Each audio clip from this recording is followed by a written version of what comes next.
Bonjour à toi qui regarde cette vidéo, j'espère que tu vas bien. Si tu regardes cette vidéo, c'est que tu es certainement entrepreneur, entrepreneuse et que tu te poses peut-être des questions parce que toi-même tu ne vends pas tes offres, etc.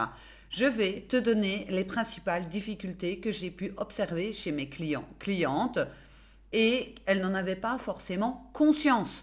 Et donc, c'est important pour moi de te le dire. Peut-être que ça va monter à la conscience et que tu vas te dire, en fait, oui, je m'auto-sabote sans même m'en rendre compte. C'est hyper important parce que si tu n'as pas le bon mindset, tu ne passeras pas à l'action ou du moins pas correctement. Et si tu ne passes pas à l'action correctement, tu n'auras pas les résultats que tu veux. Donc, en fait, c'est comme si vous étiez comme ça. Donc, tu veux avoir des résultats qui sont là, mais ton mindset, donc tes actions sont là et ça te mène à cet endroit-là. Donc en fait, c'est pas raccord du tout. Si tu veux des résultats comme ça veut dire que ta façon de penser doit être sur la même ligne pour que ça puisse se rejoindre. Sinon, je vois pas quel est l'intérêt. Et ça, très peu d'entrepreneurs ont conscience qu'en fait, ils ne sont pas du tout sur la même ligne. Ça ne fonctionne pas. Les résultats que je veux, ce que je veux, c'est, je ne sais pas, moi par exemple, avoir 10K, 20K par mois, peut-être être reconnu comme un expert, être reconnu, avoir cette liberté financière, etc. Et j'ai un mindset qui est comme celui que je vais vous expliquer. Ça va vous permettre en fait de vous reconnaître et de poser les choses pour remonter et être au même niveau. Alors, ça fait maintenant plusieurs années que je coach des entrepreneurs, entrepreneuses, surtout des entrepreneuses, par rapport à leur mindset, par rapport à leur stratégie, leurs réseaux sociaux, leur business, etc. Et j'ai notamment aussi coaché des chefs d'entreprise qui avaient donc du personnel qui à un moment donné courait dans tous les sens, était bloqué, ou s'énervait, ou était trop gentil, ça dépend un peu. Et en fait, ils restaient tout le temps dans leur zone de confort et c'est normal, c'est humain. On reste dans ce qu'on connaît, ce qu'on maîtrise. Tout ce qui est à l'extérieur, c'est si je change quelque chose, ça ne fonctionnera pas. Oui, mais en même temps, si tu es déjà sur la corde raide maintenant, que ce soit au niveau de ta santé, que ce soit au niveau de l'argent, etc., tu as peur en changeant quelque chose d'avoir encore moins. Je vous donne un exemple. J'avais un client qui demandait un tel tarif pour ses séances de psy et de Reiki. Il demandait un tel montant. Donc j'ai fait le calcul avec lui. Je lui ai dit, tu gagneras jamais plus de autant, puisqu'il y a autant de clients par jour, etc. Et il me dit, avec ça, j'arrive même pas à rembourser mon crédit. Enfin, c'est vraiment pile poil, je vis dans la misère. Heureusement que mon épouse est là. C'est ce qu'il m'avait dit. Donc du coup, je lui ai dit, bah, t'as qu'une solution. C'est qu'il faut que tu augmentes, il faut que tu augmentes en fait tes prestations, enfin augmenter le prix des prestations. Il avait très peur d'augmenter parce qu'il m'a dit, si j'augmente et que les gens ne viennent plus, ben là, au lieu d'être à ras des pâquerettes, je serai encore moins. Vous voyez, la sortie de zone de confort. Donc du coup, j'ai travaillé ça avec lui, on a regardé, travaillé, etc. Il a augmenté. Il a augmenté, pas non plus, il n'a pas demandé le double, hein, mais il a augmenté dans un prix qui lui semblait juste. On est arrivé à quelque chose qui lui semblait juste. Il a osé, je l'ai accompagné, il a osé. 3 mois plus tard, je le revois, je le croise à un event de networking, je le recroise et il me regarde en souriant et me dit, tu sais que grâce à toi, j'ai pu rembourser mon crédit, il est fini. Il m'a dit, ça n'a pas diminué au niveau des clients, j'en ai même eu plus. Et donc de là, je lui ai réexpliqué tout ce qu'on avait vu ensemble, etc. Il m'a dit, c'est dingue, je pensais qu'en augmentant mes prix, j'aurais eu moins de gens, j'aurais eu moins de personnes. Non, ça n'a rien à voir. C'est justement... Mais ça, c'est encore autre chose qu'on verra dans une autre vidéo. Mais ça veut dire quoi? Ça veut dire qu'en fait, on pense que ce qu'on fait est bon et qu'en fait, on espère un miracle, vous vous souvenez, pour arriver là. Mais notre mindset, il reste là. Donc lui, il voulait ça, mais ses actions et sa façon de penser étaient là. Donc il était là, il était fauché. Il a changé, on a travaillé ensemble et maintenant, effectivement, il est là. Il m'a même dit, fin de l'année, je vais encore augmenter un tout petit peu mes tarifs. Je dis oui, sans aucun problème. Donc, la première problématique des entrepreneurs, c'est qu'ils n'ont aucune idée de ce qu'ils doivent facturer. Et ils ont très peur de sortir de leur zone de confort. Ça veut dire que beaucoup de personnes, ils se disent tant que j'arrive à tout payer pile poil, mais que je ne gagne pas plus, c'est bon, je n'ose pas bouger. Si j'augmente mes tarifs, je vais en fait avoir des personnes qui vont se barrer. Alors, s'il vous plaît, j'ai pas dit non plus qu'il fallait monter, de passer de 50 euros à 500 euros. Faut pas exagérer non plus. Seulement, vous allez attirer les personnes en fonction de ce que vous vibrez et en fonction aussi du tarif. Donc, je me souviens quand j'ai démarré, que j'ai fait du coaching privé pour les particuliers, je demandais 55 euros. Et c'est pas pour être méchante ce que je vous dis, mais c'est juste la réalité des choses. J'avais des personnes qui venaient pas, j'avais des cas sociaux, j'avais de tout. Ça vient 1 heure en retard, machin. Je devenais folle. Après, quand j'ai augmenté mes tarifs, j'avais pas du tout la même clientèle. Et ça me permettait d'avoir même moins de personnes pour le même montant. Et en même temps, j'avais le temps de développer autre chose sur le côté.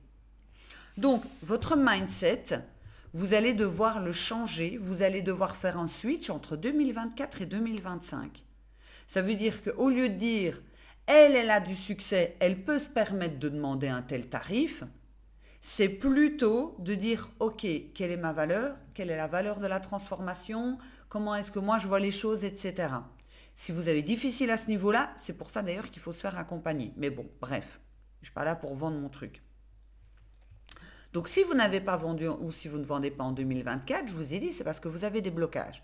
Donc le premier blocage, c'est tout ce qu'on me propose qui est étranger, c'est pas pour moi, c'est pour les autres. Parce que ce fameux client, quand il m'a dit, oui mais toi c'est différent, en quoi c'était différent? Il n'y avait pas vraiment de différence, c'est lui qui se voyait en dessous de moi et qui disait, je ne peux pas demander ça. Parce que elle, ça fait des années qu'elle fait ça, elle est active, machin, etc. Elle gère son business, blablabla, et que moi, ça fait 2 ans, et que je suis encore un tout petit qui débute, donc c'est pas pour moi. Ok? Donc ça veut dire qu'en fait, il a dû travailler sur ouvrir en fait les limites qui s'étaient imposées tout seul. Je me souviens d'un patron qui avait plusieurs personnes. Je lui ai dit, tu dois arrêter de travailler dans ton business et tu dois travailler sur ton business. Il ne comprenait pas ce que je voulais dire. Il voulait tellement contrôler qu'il était à la vente, qu'il était partout, mais du coup, il n'avait pas le temps d'analyser ses chiffres, sa marge, d'aller trouver des nouveaux clients, etc. Donc c'est pour ça que je lui ai dit, tu ne dois plus travailler dans ton commerce, tu dois travailler sur ton commerce. C'est complètement différent. Et là, on en arrive à avoir un mindset différent parce que bon nombre d'entrepreneurs travaillent encore comme des salariés. Ça veut dire que pour eux, ils font ce qui est noté, ce qui doit être fait, sans forcément en fait se poser les bonnes questions par rapport à leur business. Et là, j'en viens à la loi de Pareto. Je ne sais pas du tout si vous connaissez la loi de Pareto. La loi de Pareto, c'est 20% de tes actions vont ramener 80% de tes résultats. Je répète, 20% de tes actions vont ramener 80% de tes résultats. Si je reprends l'exemple du patron qui avait du personnel et qui était aussi bien à la vente, à l'accueil, machin, etc. Est-ce que réellement, 20% de ses actions ont amené 80% de résultats? Quand on a travaillé ensemble et qu'il s'est dégagé du temps pour pouvoir travailler sur son business et pas dans son business, eh bien à ce moment-là, il a pu acquérir les 20% de ce timing qu'il a mis pour travailler sur son business. Ça a donné des résultats, son chiffre d'affaires a énormément augmenté. Ça veut dire qu'avant, il avait du mal de payer les salaires, etc. Il y aurait eu une merde, il ne savait plus payer. Que là, il pouvait dégager enfin des bénéfices parce que c'est le chef d'entreprise, c'est le patron, il doit travailler sur son entreprise. Et on a remis cette loi de Pareto pour que justement, il puisse se poser les bonnes questions. Alors vous, en tant qu'entrepreneur, si vous comptez faire en 2025 tout le temps les mêmes choses que ce que vous avez fait en 2024, c'est-à-dire communiquer de la même façon, proposer les mêmes choses de la même façon, etc., j'ai une boule de cristal devant moi, je vous assure, je suis sûre à 100%, il y a plein de choses qu'on n'est jamais sûr, mais ça, je suis sûre à 100% que vous aurez le même résultat à la fin de 2025 que 2024. Je suis sûre et certaine. Pourquoi? Parce que vous faites tout le temps les mêmes choses en restant dans ce qui vous semble confortable. Ce qui vous semble confortable, c'est ce que vous avez eu comme éducation. Et là, je vais m'adresser, et je ne veux pas que vous soyez forcément vexé ou quoi, c'est juste une façon de vous expliquer que on est conditionné par rapport à la classe moyenne. Qu'est-ce que c'est que la classe moyenne? Je viens de la classe moyenne, il n'y a pas de... Enfin, il y a pas à rougir de la classe moyenne, mais j'utilise ce mot pour vraiment vous faire comprendre des tenants et des aboutissants. Dans la classe moyenne, eh bien, être différent est mal perçu. Ça veut dire qu'être dans la classe moyenne, il faut, à peu de choses près, être comme tout le monde. La maison, le labrador, la femme, machin, le CDI, le salaire plus ou moins le même que l'autre, machin, etc. Et tout ce qui est en dehors est soumis à la critique. Ça veut dire quelqu'un qui réussit, surtout en Europe, quelqu'un qui fait de l'argent, etc., est source de critique. Il est critiqué. Ça, c'est la classe moyenne. Pour la classe moyenne, c'est tu payes toutes tes factures, tu restes le soir à regarder la télé ou à scroller sur les réseaux sociaux, tu ne fais que de geindre. Ça, c'est la normalité de la classe moyenne. Donc, les 3/4 des entrepreneurs, avant de venir en coaching chez moi, ils ont le mindset de la classe moyenne. Maintenant, je vais vous inviter à changer de mindset. Mettez-vous sur un mindset d'entrepreneur. C'est beaucoup plus facile quand vous avez eu des parents qui sont entrepreneurs ou des connaissances ou peu importe, parce que les discussions sont complètement différentes. Un mindset d'entrepreneur, c'est celui qui veut plus. Mais celui qui veut plus, c'est très mal vu dans la classe moyenne. Mais pourquoi tu veux plus, machin, tu penses qu'au fric, mais... Et tu crois que tu vas faire quoi avec ton business, machin, elle se croit plus maligne que tout le monde, celle-là, de toute façon tu verras, elle se cassera la gueule, et quand elle se cassera la gueule, je rigolerai bien, blablabla. Bla, bla, bla. Vous savez, je connais beaucoup de personnes, de la classe moyenne, mais je veux dire, c'est pas méchamment, hein, qui en fait n'attendent qu'une chose, c'est que je me casse la gueule. Pour eux, c'est le Saint Graal. Si elle se casse la gueule, j'ai bien fait de rester dans la classe moyenne. Par contre, si elle réussit, si elle est bien dans sa peau, etc., faut l'éliminer direct. Cette bonne femme pose problème. Et ça, c'est la problématique de 97% des entrepreneurs.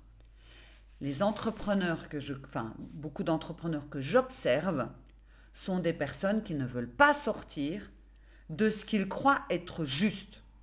J'avais une cliente, pour moi, elle avait un problème avec l'argent. Et elle a été vexée. Et elle m'a dit, non, je n'ai pas de problème avec... Elle a vraiment été hyper vexée. Parce qu'en fait, elle avait peur d'augmenter ses prix. Elle avait peur de proposer des packs plus élevés. Pour elle, par rapport à ce qu'elle faisait, parler d'argent, c'est malvenu, l'énergie était négative, machin, etc. Je suis désolée de vous le dire, elle a un problème avec l'argent. Moi, j'ai aucun problème à parler pognon. Pourquoi? C'est pas tabou. Enfin, je veux dire, c'est pas parce que je vois un billet que... Non. Mais elle avait un tel problème avec l'argent que quand je lui ai fait la remarque, en toute bienveillance, elle s'est complètement refermée. Elle s'est complètement refermée et elle me disait que c'était pas vrai. Seulement, à l'heure actuelle, elle ne fait toujours pas d'argent. Elle est tout le temps dans la limite du limite. Au lieu de se dire, oui, j'ai été vexée parce que voilà, mais si j'étais vexée, c'est qu'il y a peut-être une part de vérité, parce que je tiens à vous dire quelque chose. Quand les haters me mettent des trucs sur mes vidéos, je vous avoue, ça me fait ni chaud ni froid. Hein. Ça ne me fait strictement rien.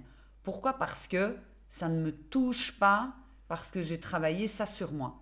À partir du moment où ça vous vexe et que ça pose un problème, c'est qu'il y a une part de vérité chez vous, quelque chose qui n'est pas accepté chez vous. Et donc, du coup, en fait, ça vous... Voilà.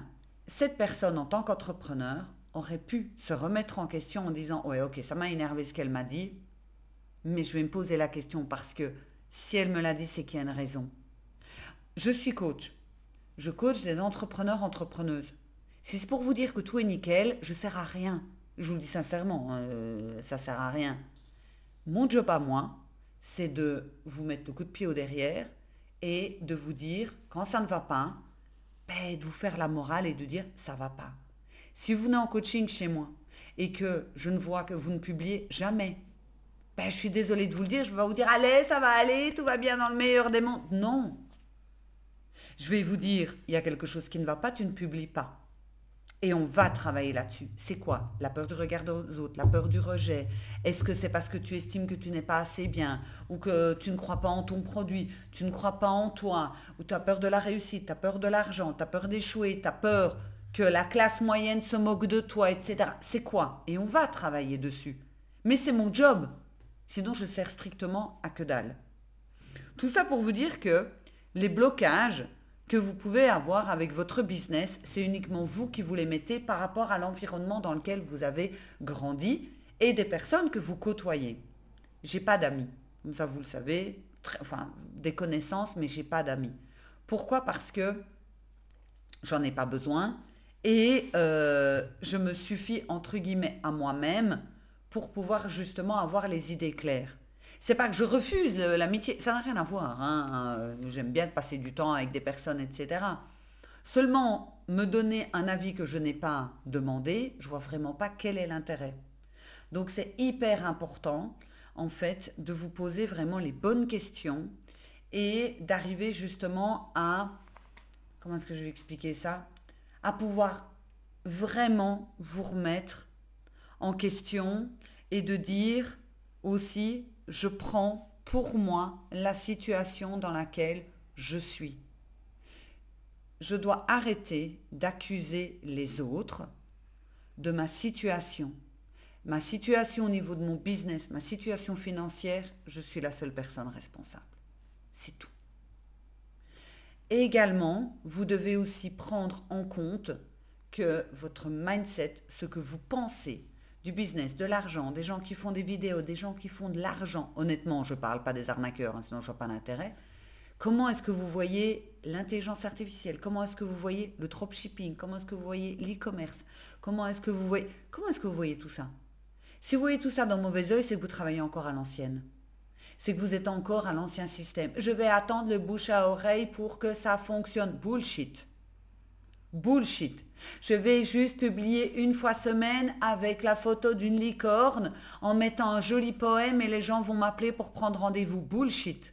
Ça marche pas. Ce qui marche, c'est les choses factuelles et s'intéresser aussi à comment est-ce que je peux changer mon mindset. À partir du moment où vous n'avez pas envie de voir que le monde change, que le monde évolue et que le monde du business évolue, c'est que vous êtes fini. Je prends tout le temps l'exemple des magasins Esprit, les magasins de marque Esprit. Je ne sais pas du tout si vous voyez ce que c'est. Moi, j'ai travaillé dans un magasin Esprit il y a plusieurs années. Oh, ça doit faire combien maintenant? 13, 14, 15, je ne sais plus. Et en fait, ouais, même plus jeune, je crois que ma fille avait... Ouais, donc ça doit faire plus ou moins ça. Ouais, environ. Ouais, presque 20 ans quand même. Et en fait, ces magasins Esprit, quand j'ai travaillé dedans, on faisait mes cartons pleins. Cartons pleins. Il y avait une file à la caisse, c'était abominable, je vous jure. On se faisait dévaliser. Il y avait des rayons à la fin de la journée qui étaient vides. Donc vous imaginez à quel point ça avait du succès. Mais qu'est-ce qui s'est passé? Esprit a continué à proposer les mêmes choses. C'était d'un ennui, excusez-moi, mais qu'est-ce qu'on se faisait chier chez Esprit? C'était toujours le même t-shirt avec le logo Esprit, le même pull avec le logo Esprit. Esprit ne s'est pas renouvelé. Absolument pas. Et comme Esprit ne s'est pas renouvelé, eh bien, qu'est-ce qui s'est passé? Tous les magasins ont fermé les uns après les autres. Si Esprit avait pu prendre en compte de regarder les tendances au niveau de la mode, de s'adapter, de faire peut-être des coupes différentes. Moi, je me souviens, j'étais trop grande, tous les pantalons étaient trop courts. Donc, ça ne sert à rien que je m'achète des pantalons chez Esprit. Ils étaient tous trop courts. Bref. Et en fait, de regarder justement ce qui se passe. Seulement, il faut que la personne qui soit à la tête de ça ait le mindset pour ça. Et pas, ça a marché avant, je ne vois pas pourquoi ça ne marche plus maintenant. Parce que les choses changent. Donc, votre mindset à vous, ça va être de dire, j'accepte que 2025, les choses évoluent avec l'intelligence artificielle et vous savez que je peux faire des vidéos avec un avatar. Pourtant, ça va être moi, vous allez me voir, Mais c'est un avatar qui crée la vidéo. J'ai pas dit que c'est ce que vous deviez utiliser, mais vous n'imaginez pas. Vous pouvez maintenant avoir un marketing de dingue, un marketing magnifique que vous n'utilisez pas. On se retrouve dans une prochaine vidéo, mais n'oubliez pas en fait de vous inscrire, très très important, au challenge qui a lieu fin janvier. Enfin, vous trouvez tout dans la barre de description. Vous avez des events gratuits et offerts. Donc, n'hésitez pas à vous inscrire. En attendant, je vous souhaite une magnifique journée. Je vous embrasse. Ciao.